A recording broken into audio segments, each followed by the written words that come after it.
Hello and welcome to our first episode in 2026 of On the Mark with Arpit, which stopped for a little while, but we are starting again because one, we have often too much time on our hands. Two, we think we know better than most people. And three, it's just a lot of fun to talk football with Mark. So my guest, as always, is Mark Seagraves, ex-professional footballer, worked in management as well, and now has his own football academy in Goa. Mark, congratulations.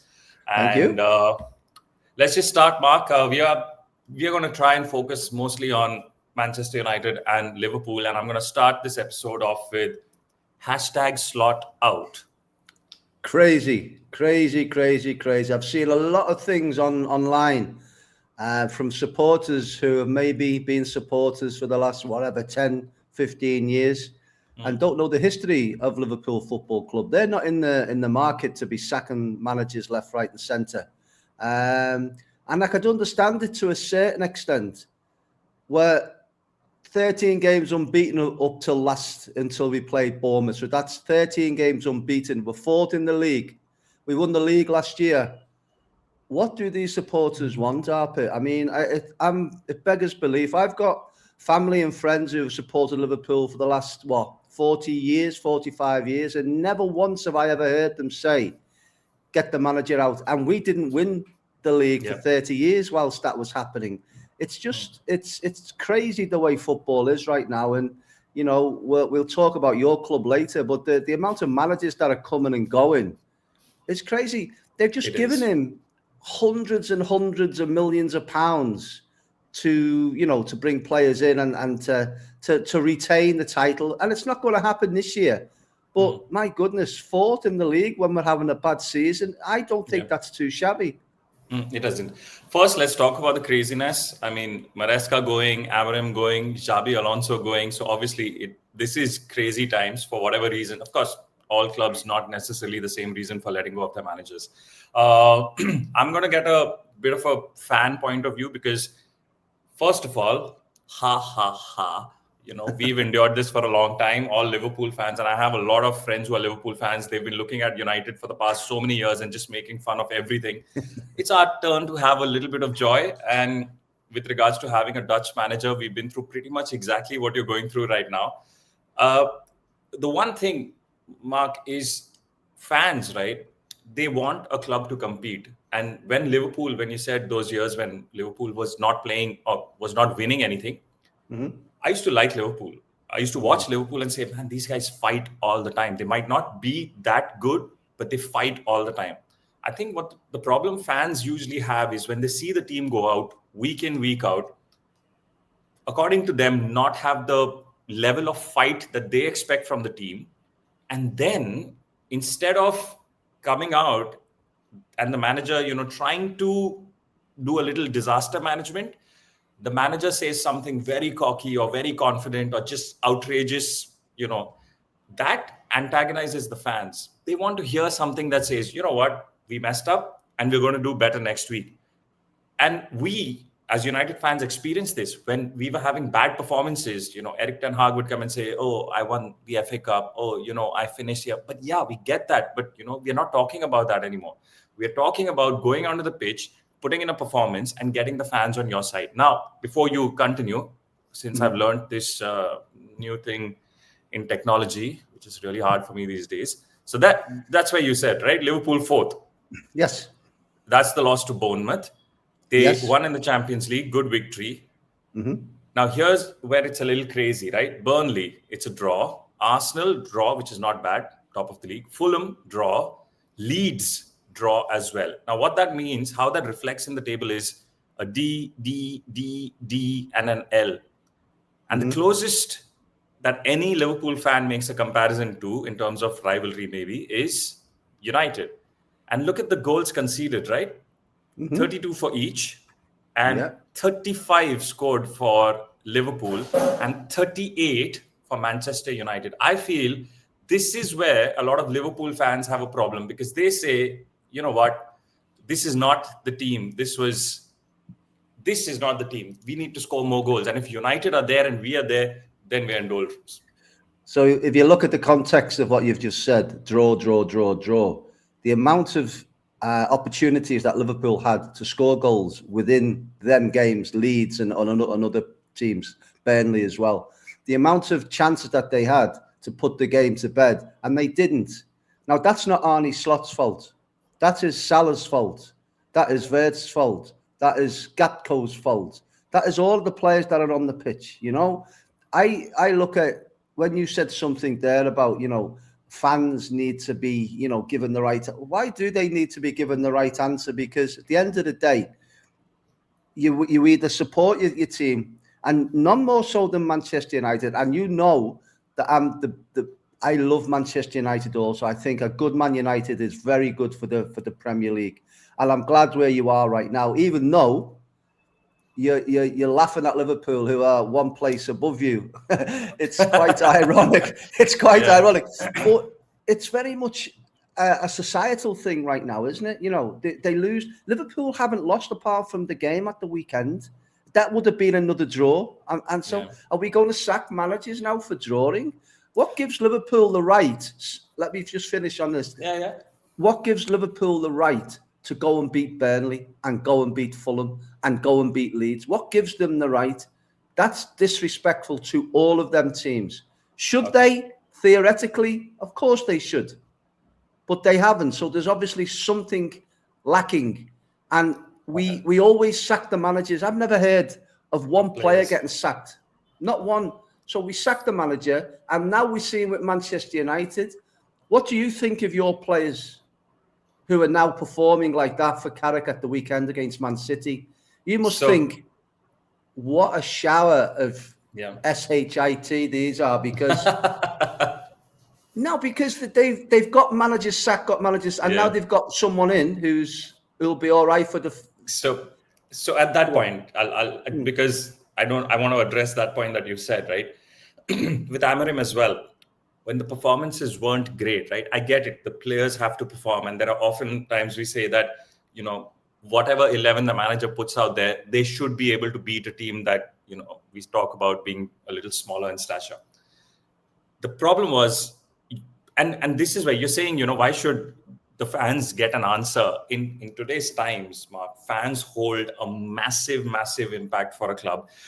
Things have changed. Things have changed from 40 years ago. Things have changed from 10 years ago. You know, social media has come in, players, the connectivity that players have with fans, they have a direct connection. They can say what they want to fans. Fans can turn on a club. You've seen protests happen, you know, just built up from nothing almost at times.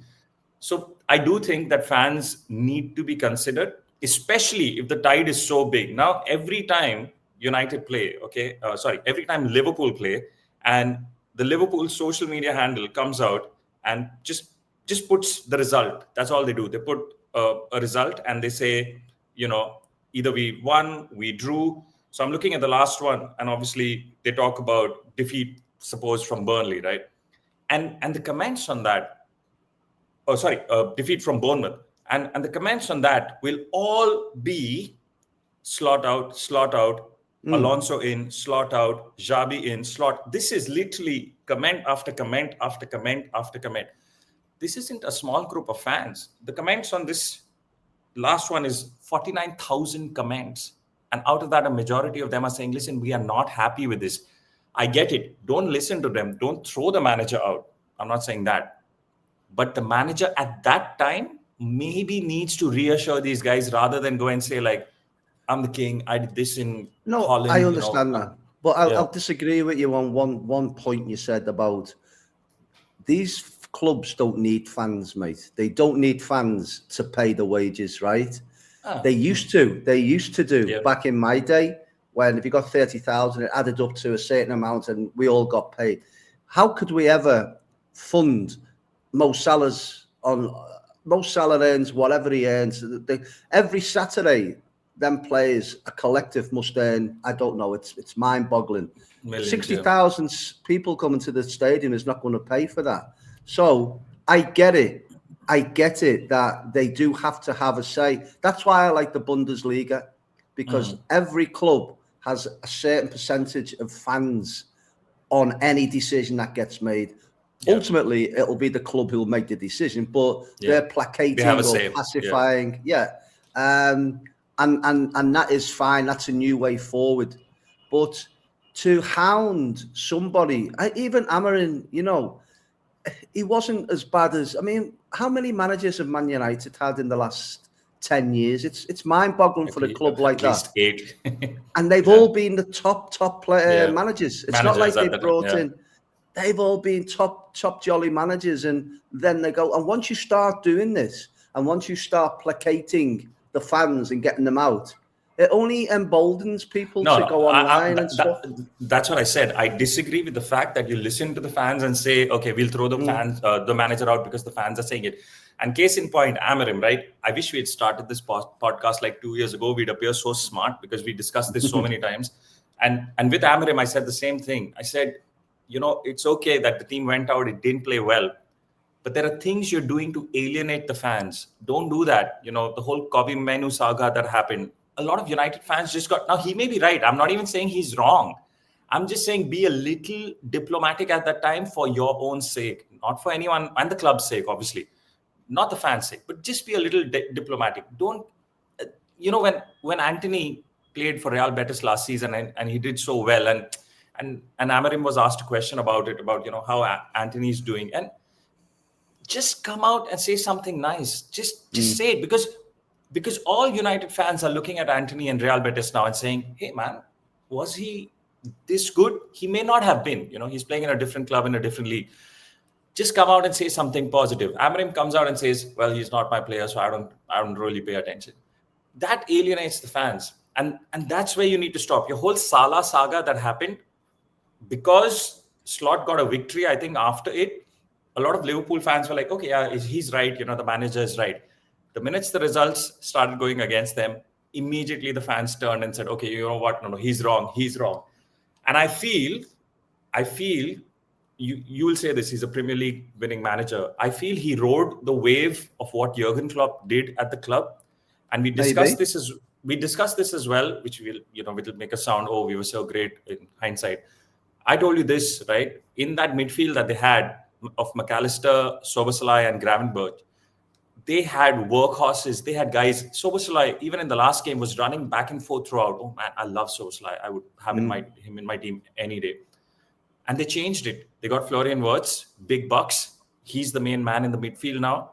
They went and got Ekitike, who was scoring goals from the get-go. And they said, no, we'll go and spend 120 million. And you remember, I said that they don't need Isak. They have a goal scorer. They let go of Darwin Núñez, which was obvious. They let go of Luis Diaz, which was surprising. And unfortunately, Diogo Jota passed away. But they didn't need to make these moves, because I feel like when you have a system that is running so well and mostly on workhorses, the only standout star at that time was probably Mohamed Salah and to an extent Trent Alexander-Arnold, right? They didn't and they went out and spent 240 million on two players. I feel it's just upset the cart. And then that wave that I'm saying Slot rode is suddenly losing its momentum.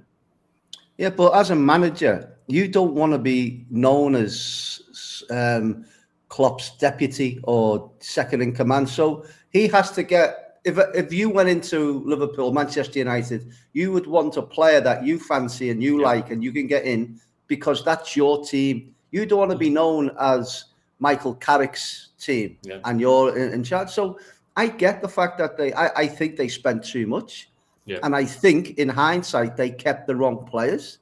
They should have got rid of Trent. They should have got rid of Mo Salah, and they should have got rid of Van Dijk also to get top dollar for the money that we could have got for them then. You're not going to get anything near that now. Whether Salah's still here after January, who knows? But he played yesterday as if he wants away. He doesn't want to be here now. Missed another chance. Yeah. And he's just come back from the AFCON and stuff like that. So he might have a little bit, be tired or whatever it is. But, these players have to take a lot of responsibility on their shoulders. Sorry, Ahmad and Mbeumo are playing pretty well after coming back from the AFCON. Well, of course, But that tells you about mentality and where they're at. And I wanted to say, I forgot to say it before, about clubs. Manchester United and Liverpool are playing now.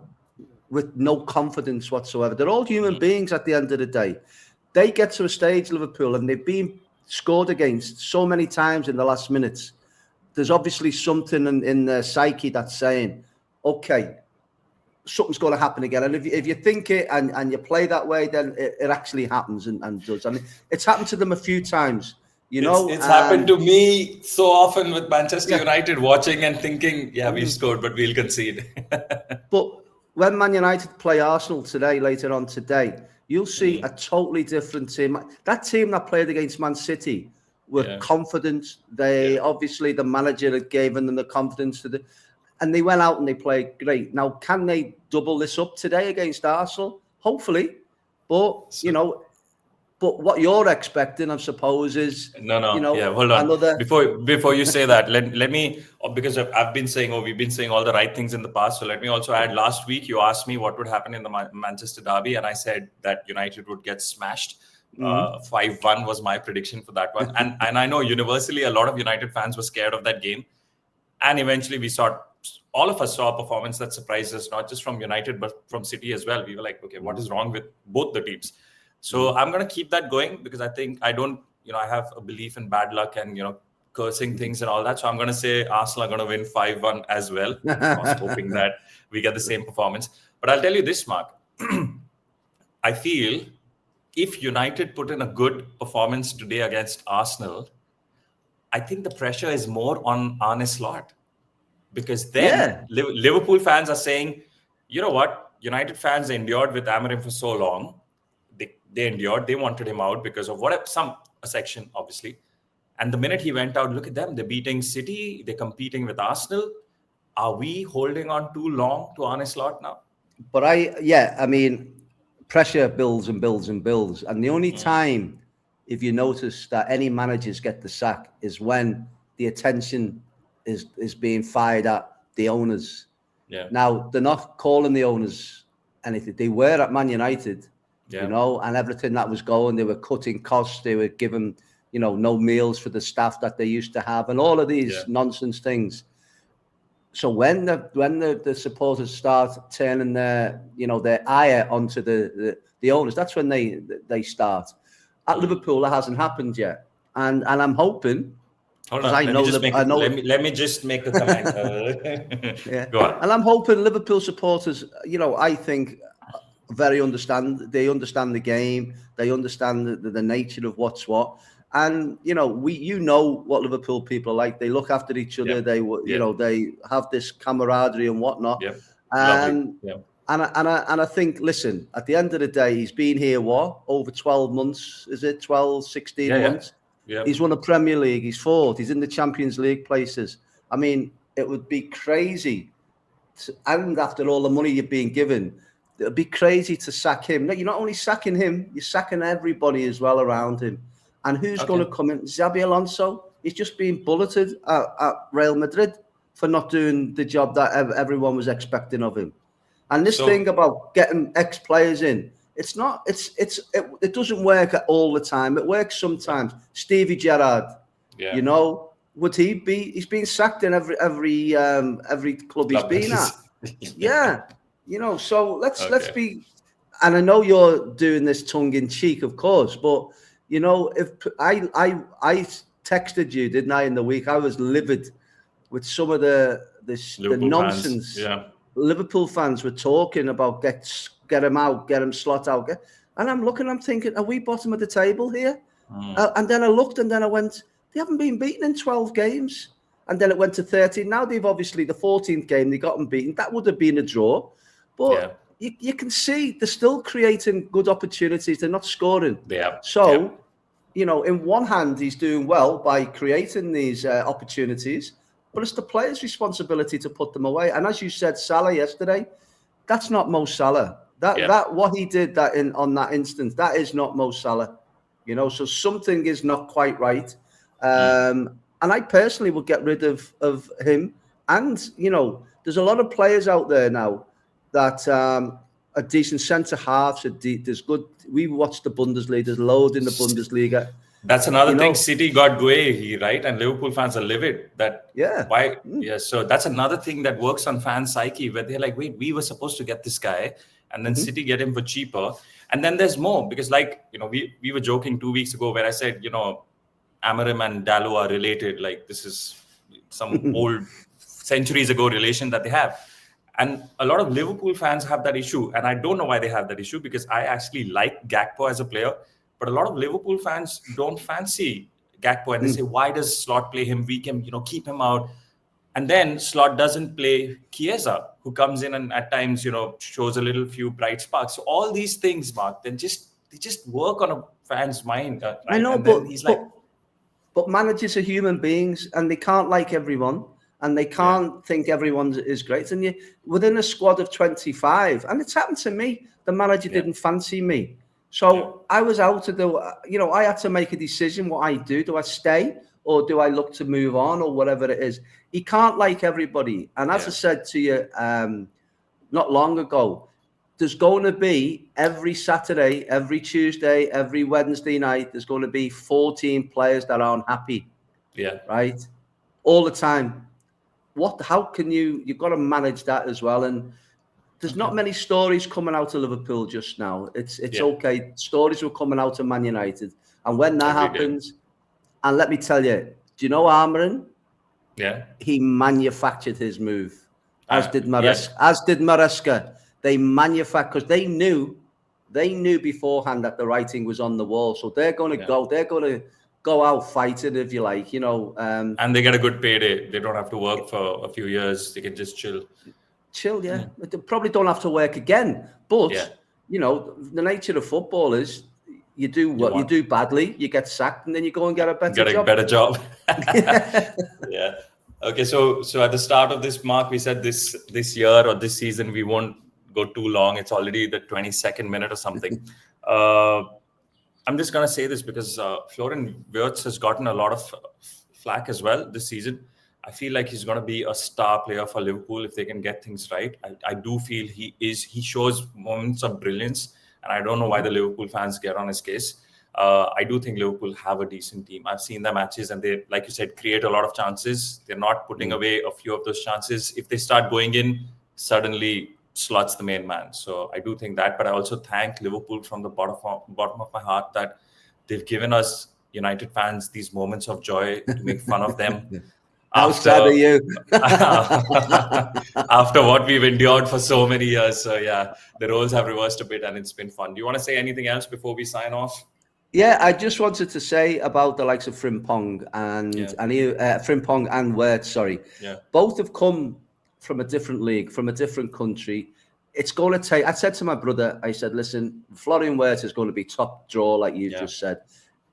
It takes time to settle in. You go to a different city, you've got a new house, you might have your kids with you or not, but there's loads of different things that are happening. But he's now starting to understand the Premier League. He's now understanding where he can play and where he can't play now, because he wanted to do the same as he was doing in Germany, and he can't. There's no space here for that. Yeah. And Frimpong started with an injury, but he started to get into the team as well. And Liverpool are a good team. They're just, on any other day, as we said, they could have had another 9 points and be second in the league. And only, we're looking at Man United to beat Arsenal today. Everyone below, Man City, all of them are all expecting, Man United, or hoping that Man United get a result. You then go above us in the league, and you're in the Champions League, and everything looks a little bit more rosy. But we're too quick, I think, to get on people's managers' backs and stuff like that. A lot of I've always said this, and you'll back me up on this. A lot of the players have to take the responsibility. It's not just always, and as you've seen in the game against Man City with all of your stars, they all up the game a little bit because a new manager's coming. Let's see what happens in the next 2 or 3 games and see where they are really at. So I'm so happy to be back on with you doing this. I'll be able to vent a little bit more. This is therapy. This is therapy for us, and it's a better time for me to be doing this now. But cool. So, any prediction for the Arsenal United game? Do you know what? I think Man United will get a result. only because of the previous performance that they played against Man City. It's a hard place to go. Arsenal are on fire, but you talk about pressure. The pressure's on Arteta now because they're 4 or 5 points clear. Yeah, so if they don't win the league this year, it's a failure for them. Yeah. If you get into the depends on when they come out and say it's a process and it's going to go on for a few years and then we'll be it's 5 years. It's 5 years into that process. Yeah, but they've given him time deservedly and they're doing well. Yeah, they are, but that brings its own pressure now because listen, if they were head to head, 1 point in it, it'd be a lot less pressure. But now they've got this thing to hold on to, and if anyone catches them, and I've seen Man City do this a lot. They've been like 8 points behind, and then within a week or 2 weeks, the level. I don't know how they do it, but and I still think there's a lot of twists and turns in the Premier League this year. We're gonna enjoy it for now. Man United to get relegated. Ah, come on! No, that was a fair 2 years running, but no, hopefully not this year. But yeah, cool, Mark. This was the first episode. Let's keep it going. Yeah, this time let's not be lazy like we usually are. Okay, cool. Thanks a lot, Mark. And for anyone who's watched this, thank you for watching. Bye.